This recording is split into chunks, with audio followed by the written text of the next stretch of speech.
Yes, any questions on all these things? Yes? So if you're on a contract overseas and you're contracted to do 5 sets a day, 6 days a week, the first day you find yourself doing 12 sets, and you're like, okay, I'm going to keep doing it to keep things sweet. The second day you find the same. At what point can you say, I've done the amount of hours that I really should have done, can I have some days off? Or do you just keep doing it and then do it afterwards? I would say if you're contracted for doing like 5 sets a day, I don't see how you'd end up doing like 12 in the first place. I think a lot of the times if they're set for like, if it's an event that's like this amount of days, it's very unlikely you'll be able to try and like wrangle things off whilst you're already there. So I think for those kind of things, just really try and stick to what's there. I doubt you'd be able to be like, I've worked the amount of time already, can I have like these days off? Because if the event is like 6 days, they'll be expecting you there for that. So probably not something that you can try and like be flexible with as much as you might be able to with some other things. So just, even if they ask you to do 12, just do 12? Well, if you've been contracted for 5, then that's a huge leap. I would just refuse to do that. I think you're well in your rights to say, like, no. If it's something that's like, even if they're asking for an extra set and you're already doing 5 a day, I'd be like, why are you asking me to do that much more? That having a contract on hand is really useful for. Exactly. So if you're at an event, I always make sure that I've got it on my phone, so I like a screenshot of it or it's saved, so that they can go, well, actually, I'm contracted for this, and you can show them that. Because if it's something like wildly different, I'd just be like, no. This actually happened to me. Really? It wasn't like 12, it was more like probably about double. But luckily, 3 days in, we ended up doing nothing for a whole week. Crazy. So I was like, okay, I'm just gonna film a video in a desert. I don't know, I mean, like, contracts are all so wildly different with a lot of them, but I'd say for many it would be difficult to try and get that flexibility of like, can I get a day off here or not? But no, I think go armed with your contract is always a really good thing to do, so that you've got that thing of being like, this is what I'm contracted for, I don't have to do anything different. I think it's also as soon as they see like an official signature there, it kind of Yeah. disarms it a little bit. Yeah, some people are really cheeky, and you'll find people at so many events that are like, oh, but aren't you meant to be doing this? And it's like, no. Yeah. Or the person before might have done that, and if you can kind of go, well, actually, this is my paperwork that I've got, they can't really complain about it. And again, if you've got a good agent, they'll have your back. Yeah. Is it worth basically submitting a contract to an agent that's separate from your contract per gig, so having an actual sort of like joining contract where you say this is where I want to be? We don't really kind of have that with anybody. It's a bit of like a, Yeah, I mean, there'll be, any time an agent sends you a contract, they should have like their terms and conditions as a part of that anyway. Yeah, I mean, if there's some people we don't trust, we sometimes send them contracts back as well, because we get people that just send information like in an email, and it's like, well, there's no T's and C's here at all, and I don't feel like I'm being represented properly. So we'll sometimes be like, can we pop you a contract back?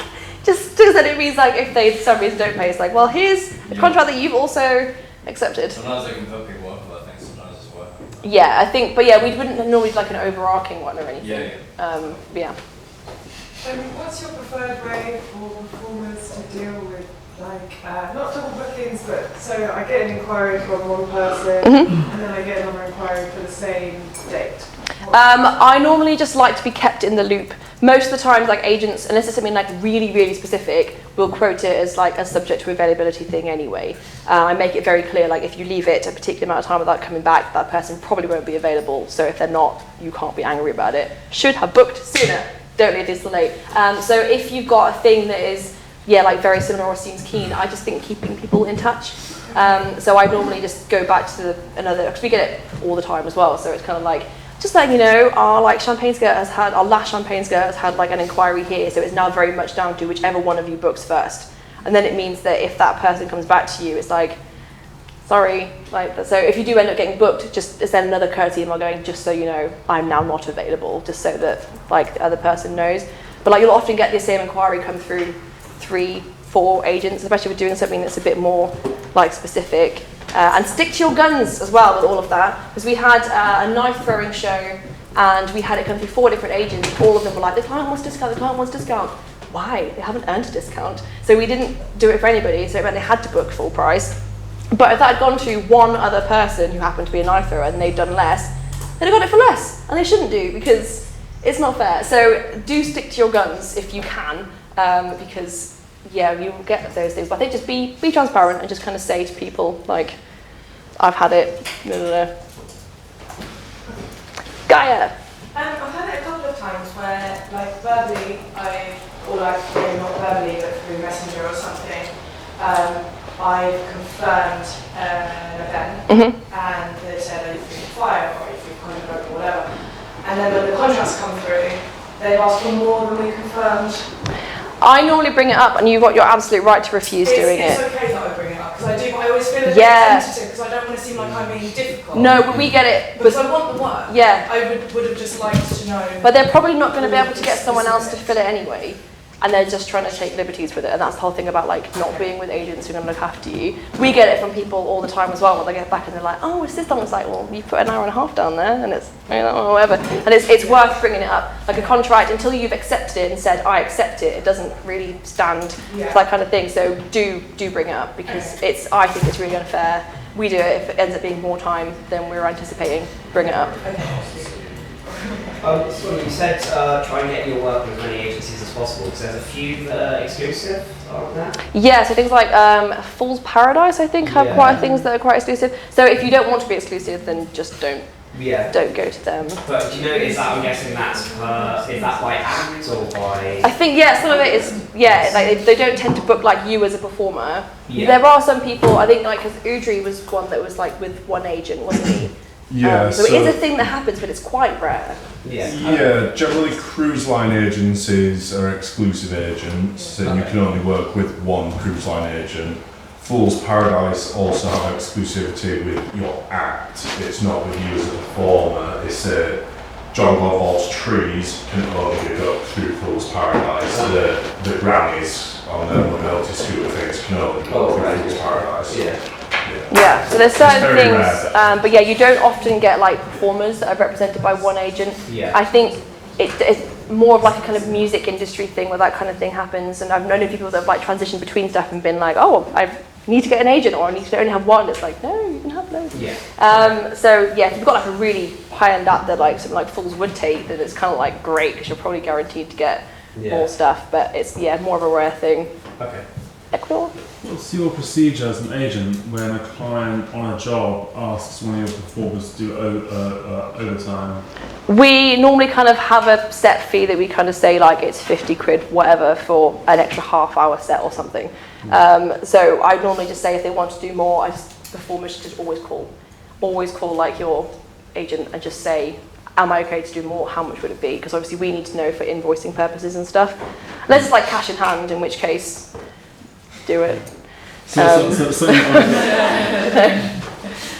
that I developed with one of my agents is that we agree the price and then get the client to email both the agent and then CC my email into it as well, so that there's a paper trail. Because Dunkin' Donuts still owe me about 400 quid because they said no, we didn't do that.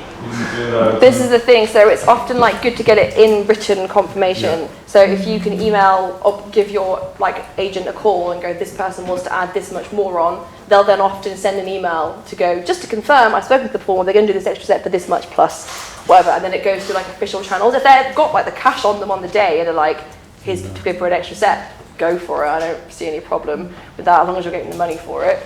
But yeah, I think just keep people in the loop with stuff. Yep.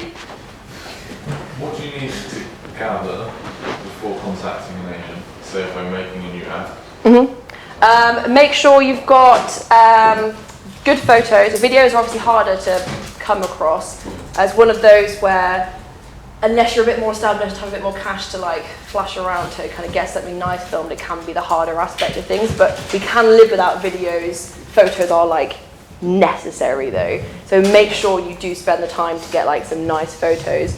But yeah, I would, if you're going to come into with an act, I'd want photos, I'd want a nice blurb, and I would want bit of just information on you and like where you are. If you can give like base prices for stuff, that's often quite helpful to get in emails, just because then we've got a bit of an idea of like where to pitch you at. So if you've got kind of a set fee, that's helpful to know. On the point, on the video, do you want about full act length or promo? Oh, only, I think there's going to be someone talking about this later on this week, but normally we say nothing longer than a minute. Anything over that, people just won't watch it. We have very small attention span these days, apparently. So. Oh, so if you've got like a description just for your act, because if it's going to go like on a website or going out to people, it's good to know exactly what you're offering. So if it's like a stilt character and particularly like elaborate costume, it's nice to have like a little bit of description for it. Or if you've got a fire show that's particularly stand out in a certain way, it's good to know about it. So like for our fire shows, we have like a bit of a spiel that's about kind of like what to expect in it, kind of upselling it, making it sound fancy. And a base price for a juggler compared to a base price for a trapeze artist? What, just in general? Yeah. Well, they vary wildly. I mean, like jugglers can be from like 200 to 700 depending on what they're doing, but it's kind of what money you want to be getting ideally, and that's kind of a bit more for you to decide, and obviously that will fluctuate as you go through your career. So we started off, everyone's done like one's for free or one's for like 150 or whatever, but then hopefully you're nudging it up all the time. But that's kind of a bit more up to you. Yes? Are there any cases that your clients would ask for something bespoke or, basically I'm just wondering, because obviously it's easier to market a single act for both the agent and the performer, but I like working direct with my clients to sort of make a commission piece where it's exactly to their liking. So we get requests for that quite frequently, yeah, because we have things like our champagne skirts and living tables. We often get requests for like bespoke themes, or we did one recently for, it was a family, and he was releasing a family novel. It's very strange. And they have like a family like sigil who's called the Corn Maiden. So I had to be a family kind of symbol. It was really strange. So we made it, and we like made a sickle out of like foam in our workshop and painted it all up and made like wreaths, and I had anyway, but yeah, so we do commission builds all the time. It's quite a nice thing to be doing. So we just charge more for like the time for it. If it's going through agents, it's kind of, you need to let your agents know you do that kind of thing, because obviously we have a lot of event agents that come to us for their circus entertainment, and they know that we'll do bespoke builds. So if they get a request for like a living statue that doesn't exist or a living table, they know that we do that because we have our own workshops and we have facilities for it. So as long as you let your agents know, by the way, I love making new things, I've done all this kind of stuff, they'll know to go to you. If we don't particularly know that you like doing that, because it's harder then to like I say, put people in touch to discuss things. But if we know that you particularly like making like elaborate stilt costumes or something, and we get someone in touch wanting something, it's like, oh, I'll just send this guy a message and see. But I just quote more for it if it's like a bespoke build. If it's something that you think you can sell again, we tend to not put so much on it. Like we had an event wanting a mermaid living table, and I was like, well, we can sell the shit out of that. So it's like, don't put as much on. But if it's like they want you to build like their logos, like mascots or something, you're never going to sell that again. So put more on for it. So it's kind of like little things like that. Yeah, awesome. Yes? What if you're ill? If you're ill, well, I've done so many gigs where I've been ill. It depends how ill you were. If you wake up in the morning and you feel just like you can't go on, call as many people as you can to find out if you can find cover on the day. It's that thing where, again, an inevitable thing, you're going to get ill at some point and you're probably going to have a gig that you can't do. So if you're feeling rubbish, just call as many people as you can that you know have the same skill set as you and try and find out if there's anything that you can do about it.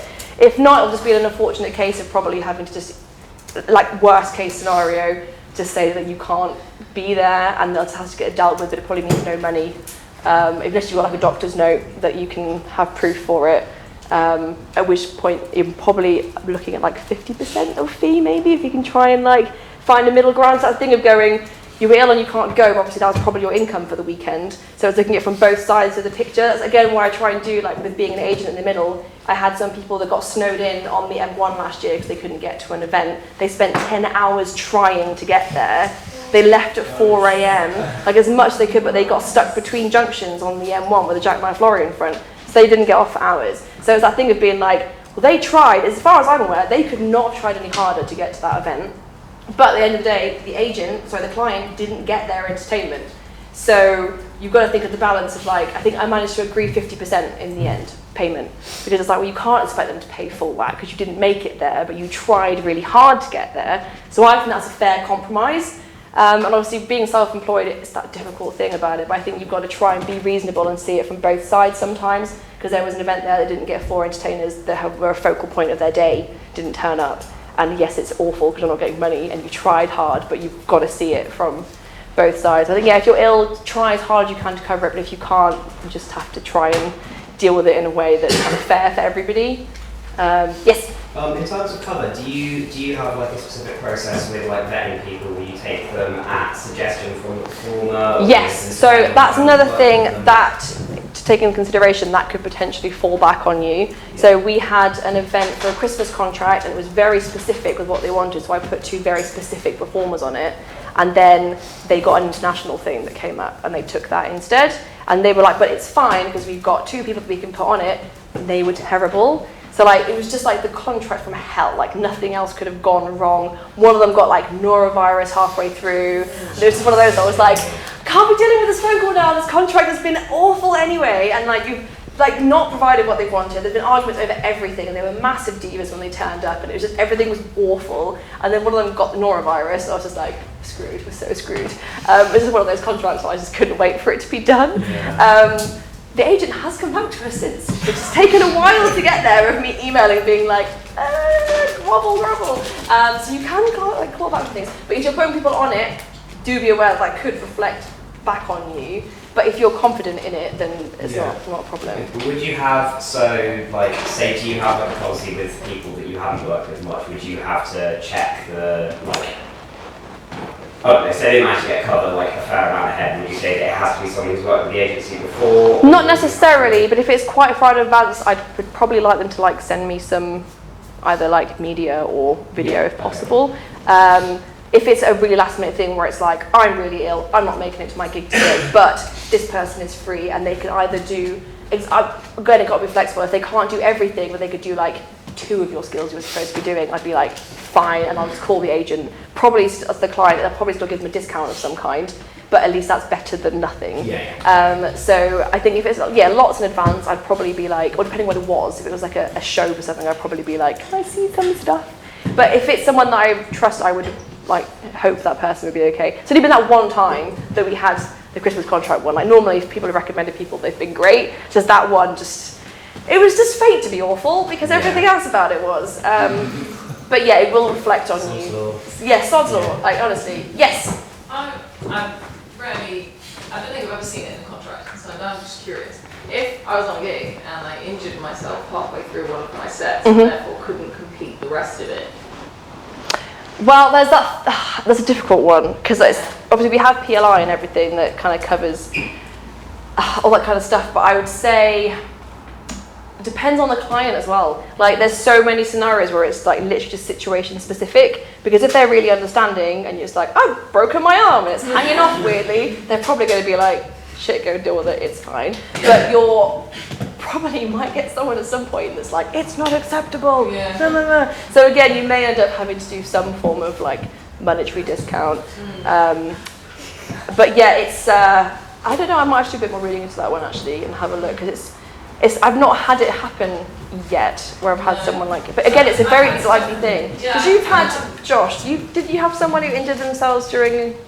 I've had that happen twice now, like serious. What's your input on it? So we were performing standing on head, both juggling machetes. Obviously Standard. quite a dangerous trick.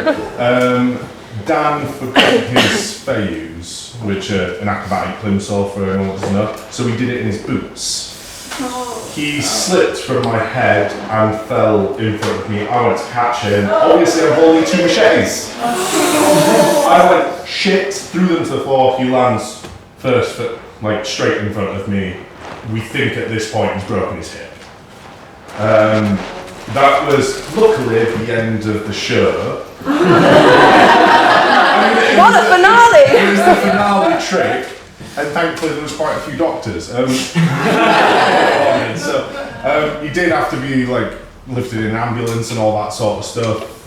We did get paid in full. I think it depends on your skill. Like, if your skill is obviously life-threatening, obviously dangerous, and something does happen, then it's something that's probably been risk assessed and that's it is expected. I mean, I also set myself on fire on a job once. And it's a long story. I do an effect called the human bonfire, and it was a bit more human than bonfire. Set myself on fire. I still finished the shirt. It's on fire? Well, that's where that's from. Like 3rd degree and full thickness burns. Towards the end of the show, finished off the show, did the pyro finale and everything like that, and then just ran and dealt with the burn afterwards. But again, that was at the end of the show. We still got paid in full. Everyone was still happy. Most of the audience didn't even realise I did it. Which is great. No. But I think you're right though with like kind of high risk things. It's like I'm one half of a knife throwing duo, so it's that thing where it's like it's a very high risk thing. Yeah. Like I'm literally having knives and axes held at me as part of the act. Like, so it's something that's like there is a chance of kind of things going wrong. In terms of contracts, I've had in contracts where it's been an outdoor aerial rig, and it's like, well, if it rains, which is England, so likely. obviously it's not going to be safe. I mean, a bit of light spit I could probably survive, but if it's torrential, no. And it's in the contract that I get paid anyway if it rains. So I was wondering if you'd ever seen anything in the contract. I think we do. I might have to double check our T's and C's. We do have something in there about like being injured and stuff, but I couldn't tell you. I think it's a bit more specific and a bit more down to like people's discretion with stuff and whatever. But it's something like we say it's we do a very physical job, so it's something to kind of bear in mind. I think we've got time for one more, so yes. It's about that. What if it's not your fault? So your staging is not safe enough and you put your foot through it? Well, then that's definitely something I just go straight to equity with. Great. So whoever you've got your insurance with, I'd take that straight to take photos of things. And if it's something that's like really bad like that, then I would get in touch with it about that one because your well-being is very important in all this stuff. Obviously, we can't do much otherwise, seeing as we are our businesses. So look after yourselves. And that's it.